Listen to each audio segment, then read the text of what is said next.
अस्सलाम वालेकुम स्टूडेंट, सुनाएं क्या हाल। अच्छा स्टूडेंट, हमने एफएससी पार्ट 1 का चैप्टर नंबर 2 स्टार्ट किया था। तो पीछे हमने देखा कि हमारे पास डॉट प्रोडक्ट क्या होता है, उसकी क्यों ज़रूरत पेश आई। उसके बाद हमने उसके कुछ एमसीक्यूज़ और न्यूमेरिकल को भी सॉल्व किया था।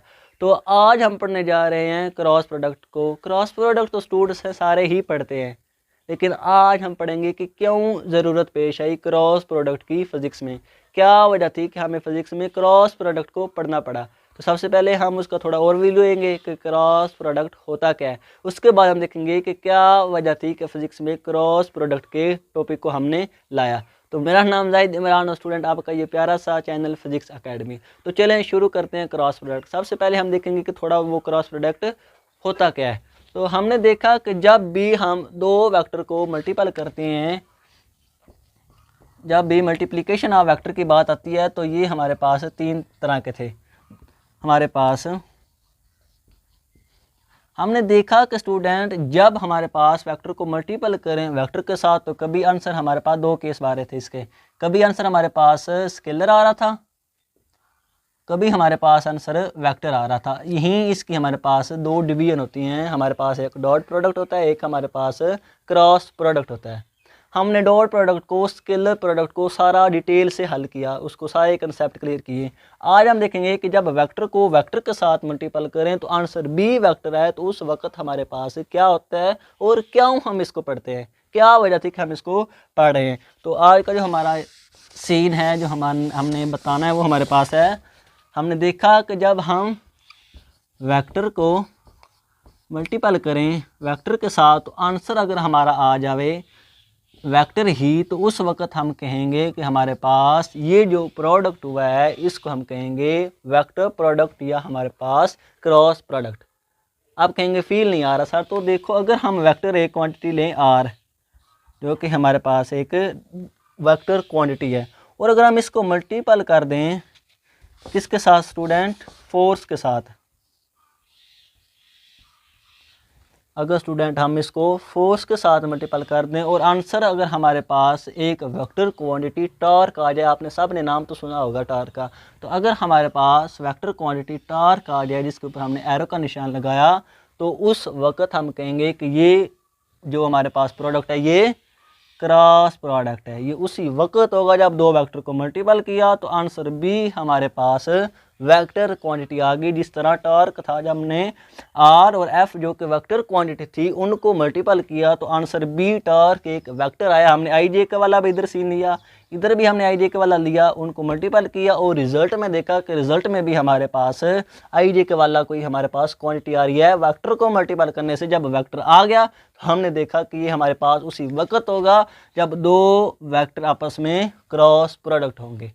तो अगर हम क्रॉस प्रोडक्ट को खोलें तो हमारे पास, अगर फ़र्ज़ करो ये ए है, बी है, अगर हम इसको खोल लें तो हमने देखा था कि डॉट में कोज आता है और हमारे पास क्रॉस में साइन एंगल आता है, ए बी साइन एंगल। उधर हमने देखा था कि कोज कैसे आया, क्या उसकी पीछे रीज़न थी। आज हम देखेंगे कि हमारे पास साइन क्यों आया, हमने साइन ही क्यों लिया। क्रॉस प्रोडक्ट को खोलने से साइन क्यों आया, क्या वजह थी कि हम क्रॉस प्रोडक्ट को पढ़ रहे हैं। तो अभी हम उसको देखते हैं। वैसे इतना याद कर लें, जब दो क्रॉस प्रोडक्ट को खोलेंगे तो ए बी साइन एंगल आएगा। अभी तो ये रट्टी लग रहा है, लेकिन जब हम इसके सारे कंसेप्ट क्लियर करेंगे तो आपको फ़ौरन समझ लग जाएगी।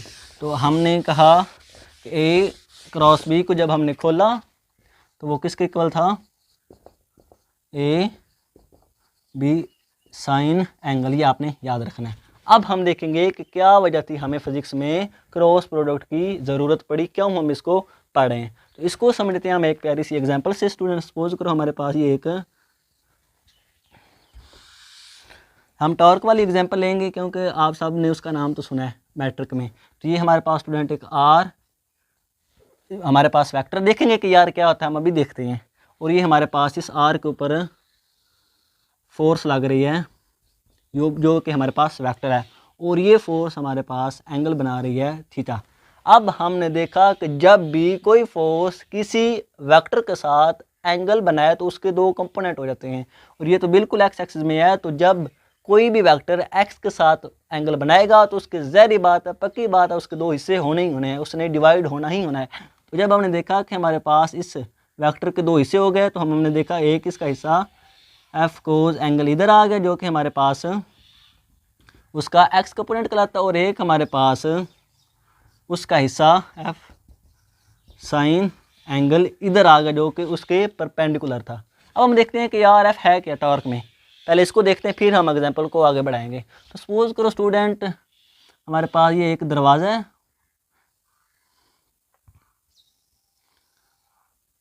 अब अगर आपने दरवाजे को खोलना है तो ये फ़र्ज़ करो ये हमारे पास वो वाली जो लाइन है जिसके इर्द गिर्द हमारे पास जो दरवाज़ा है वो घूमता है, और इस पॉइंट पर जहाँ पर वो हैंडल बना हुआ होता है हम वहाँ पर फोर्स लगाते हैं। तो और हमारे पास स्टूडेंट कुछ भी नहीं होता, और हमारे पास उस एक्सिस से जिस एक्सिस के दरमियान बॉडी रोटेट करती है उस एक्सिस से लेकर जिस पॉइंट तक हम फोर्स लगाते हैं, जिस पॉइंट के ऊपर हमने फोर्स लगानी होती है वो हमारे पास कहलाता है आर। इस तरह स्टूडेंट अगर ये सपोज कर लो हमारे पास ये दरवाज़ा ऐसे इसने घूमना है, तो ये इसने ऐसे घूमना है, ऐसे इसने खोलना है, ऐसे इसने बंद हो जाना है, तो ये हमारे पास इस एक्सिस के इर्द गिर्द रोटेट कर रहा है, और इस एक्सिस से लेकर जिधर हमने फोर्स इधर लगानी है ऐसे हमने ऐसे पकड़ के खोल देना है, ऐसे पकड़ के हमने बंद कर देना है। अब जिस एक्सिस के इर्द गिर्द ये दरवाज़ा रोटेट कर रहा है उस एक्सिस से लेकर जिस पॉइंट पर हमने फोर्स लगानी है, हमने इधर फोर्स लगानी है हैंडल के ऊपर, तो उनके दरमियान जो डिस्टेंस होगा वो हमारे पास कहलाता है आर। ये जो इतना स्टूडेंट होगा ये हमारे पास आर कहलाएगा, ये हमारे पास आर वेक्टर होता है, इसको हम कहते हैं मोमेंट आर्म। और हमारे पास फोर्स जिस पॉइंट पर लगेगी वो हमारे पास पॉइंट कहलाएगा फोर्स वाला। तो अब हम वहीं देख रहे हैं कि ये एक आर वेक्टर है, इस तरह हमारे पास, अब इस तरह हमारे पास ये पड़ा हुआ है, ये हमारे पास इधर से लेकर इधर तक जो आ रहा है वो हमारे पास बिल्कुल यही है, जिस तरह ये एक्सिस है और जिसके बॉडी इर्द गिर्द बॉडी रोटेट कर रही है, उधर से लेकर पॉइंट जिस तक हमने फोर्स लगानी है उस पॉइंट तक जो फासला है वो हमारे पास है आर, और ये एफ हमने फोर्स लगाई है दरवाजे को खोलने के लिए। अब हम देखेंगे कि दरवाज़ा जो है वो हमारे पास फोर्स के किस कंपोनेंट की वजह से खुला। स्टूडेंट दोबारा हमने देखना है कि इस आर के ऊपर दरवाजे के ऊपर फोर्स के कौन से कंपोनेंट ने असर किया, किसने आकर दरवाज़ा खोला। तो हमने देखा जैसे फोर्स के दो हिस्से हो गए, एक उसका हिस्सा ये वाला, एक उसका हिस्सा ये वाला। अब देखेंगे कि जो फोर्स का कंपोनेंट जो हमारे पास उस आर की डायरेक्शन में होगा क्या उसने इफेक्ट किया या नहीं। तो ये सपोज करो हमारे पास दरवाज़ा स्टूडेंट और ये हमारे पास आर है, जिस तरह ये दरवाज़ा था ये और ये हमारे पास क्या था आर था। अब फोर्स का वो वाला कंपोनेंट जो कि आर की डायरेक्शन में था, ये आर की डायरेक्शन में आ रहा है ना स्टूडेंट। अब देखते हैं इसने दरवाजे को खोला या नहीं। तो अब आर हमारे पास ये है और ये हमारे पास फोर्स क्या है, इसके बिल्कुल पैरेलल है। तो अगर हम फोर्स इधर लगाना स्टार्ट कर दें इस तरह दरवाजे को इधर पॉइंट के ऊपर नुक्कर के ऊपर, तो क्या दरवाज़ा खुलेगा स्टूडेंट? दरवाज़ा स्टूडेंट कभी भी नहीं खुलेगा, चाहे हम सारी ज़िंदगी उधर लगा दें, सारे पसीने छोड़ दें, लेकिन दरवाज़ा कभी भी नहीं खुलेगा जब हम आर के पैरेलल या एंटी पैरेलल फोर्स लगाएंगे, तो उस वक़्त दरवाज़ा कभी भी नहीं खुलेगा। ऐसे हम फोर्स लगाना स्टार्ट कर दें, ऐसे ये पड़ा हुआ है ना, अगर हम ऐसे फोर्स लगाना स्टार्ट कर दें तो दरवाज़ा कभी भी नहीं खुलेगा स्टूडेंट। तो क्या मतलब, क्या पता चला कि फोर्स का जो कंपोनेंट उस मोमेंट आर्म की डायरेक्शन में था उसने उस आर के ऊपर कुछ इफ़ेक्ट भी नहीं किया, इसका हमें कोई फ़ायदा नहीं हुआ। अगर हमारे पास डॉट प्रोडक्ट होता तो उस वक्त हमें पता था कि इसने डिस्प्लेसमेंट को बढ़ाना था, लेकिन जब दो वेक्टर आपस में क्रॉस प्रोडक्ट हो रहे हों तो उसका जो पैरेलल वाला कंपोनेंट होता है वो उस वेक्टर के ऊपर कोई इफेक्ट नहीं डालता। अब हम देखते हैं कि इसकी वजह से कोई हमारे पास असर हुआ या नहीं। तो ये वाला हिस्सा कौन सा था हमारे पास स्टूडेंट, उस वेक्टर का परपेंडिकुलर, मतलब कि ये आर के परपेंडिकुलर लग रहा था, 90 के एंगल पर लग रहा था। तो स्टूडेंट अब हम देखते हैं इसके इफेक्ट को। तो ये सपोज करो वहीं दरवाज़ा है, अब हमने इसको खोलना है। तो हमने पहले देखा कि जो आर के पैरेलल या एंटी पैरेलल वाला कंपोनेंट होता है वो उस दरवाजे के ऊपर कोई इफेक्ट नहीं डालता, चाहे हम सारी ज़िंदगी ऐसे फोर्स लगाते रहें दरवाज़ा कभी भी नहीं खुलेगा। अब हम देखेंगे कि जो उसका कंपोनेंट उसके परपेंडिकुलर वाला डायरेक्शन में था, जो उसके परपेंडिकुलर है, अब हम देखेंगे कि उसकी वजह से कोई इफेक्ट होता है या नहीं। तो जैसे ही हमने ये आर था स्टूडेंट, जैसे ही हमने ये वाला एफ फोर्स इधर लगाई तो दरवाज़ा हमारे पास फौरी खुल गया। क्या स्टूडेंट, जैसे ही हमने एफ ये लगाई, जैसे ही फोर्स का परपेंडिकुलर कंपोनेंट उसके ऊपर आर के ऊपर लगा तो दरवाज़ा फौरी खुल गया। क्या पता चला कि ऐसी क्वांटिटी हमारे पास फिजिक्स में होती हैं जिसमें हमारे पास एक वेक्टर का इफेक्ट उसके परपेंडिकुलर में देखना पड़ता है। क्या स्टूडेंट यही बात है? फिजिक्स में हमारे पास कुछ क्वांटिटी, हमारे पास जिस तरह टॉर्क है, हमारे पास फिजिक्स में कुछ क्वांटिटी ऐसी क्वांटिटी है जो उस वक़्त हमारे पास बनती हैं जब हमने उस पहले वेक्टर का इफेक्ट दूसरे के परपेंडिकुलर देखना होता है।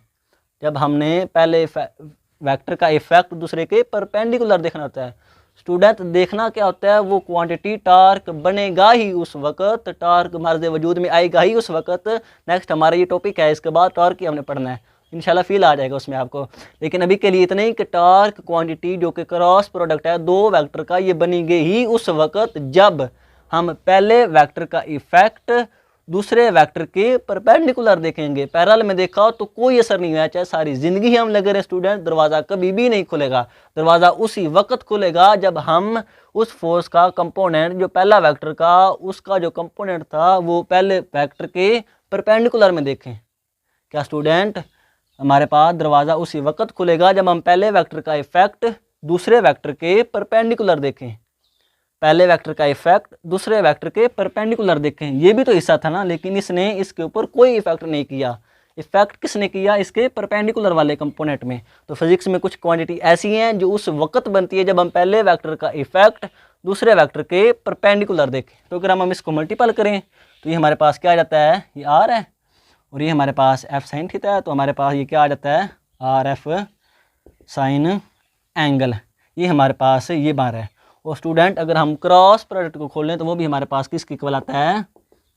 ये हमारे पास अगर टॉर्क है तो ये भी हम अगर इसको खोलें तो वो आता है आर एफ साइन एंगल। तो ये स्टूडेंट देखो बिल्कुल सेम नहीं बन रहा। हमने देखा कि क्रॉस प्रोडक्ट को खोलें तो वो भी आर एफ साइन एंगल बनता है, लेकिन जब हमने देखा कि पहले वेक्टर के ऊपर किस वेक्टर का इफेक्ट है, जो आर था इसके ऊपर किस वेक्टर का इफेक्ट आया, उस वेक्टर के परपेंडिकुलर वाले हिस्से ने, तो उनको मल्टीपल किया तो वो हमारे पास बन गया टॉर्क या cross product of two vector. तो यहाँ से पता चला कि हमारे पास क्रॉस प्रोडक्ट की ज़रूरत है फिजिक्स में, साइन एंगल की ज़रूरत है। अगर हम साइन एंगल ना लें, साइन ये बता रहा है परपेंडिकुलर कंपोनेंट है, अगर परपेंडिकुलर कंपोनेंट ना लें तो हमारे पास जो कभी भी दरवाज़ा नहीं खुलेगा, हमारा काम कभी भी नहीं हो पाएगा। तो ये वजह थी कि हमें फिजिक्स में क्रॉस प्रोडक्ट को पढ़ना पड़ा जब हमारे पास एक वेक्टर का इफेक्ट दूसरे वेक्टर के परपेंडिकुलर में देखना हो, तो उस वक्त हम क्रॉस प्रोडक्ट लेते हैं। स्टूडेंट एक दफ़ा दोबारा बता दूं, जब हमने पहले वेक्टर का इफेक्ट आर जो था दूसरा वेक्टर उसके परपेंडिकुलर में देखना होता है, तो उस वक्त हमें ज़रूरत पड़ती है क्रॉस प्रोडक्ट की। तो ये तो था हमारे पास क्रॉस प्रोडक्ट क्यों हमें ज़रूरत पड़ी। नेक्स्ट इंशाल्लाह हम देखेंगे इसकी कुछ इंपॉर्टेंट प्रॉपर्टीज़ को। तो आज के लिए इतना ही, इंशाल्लाह मिलेंगे अगली वीडियो में। ओके, अल्लाह हाफिज़।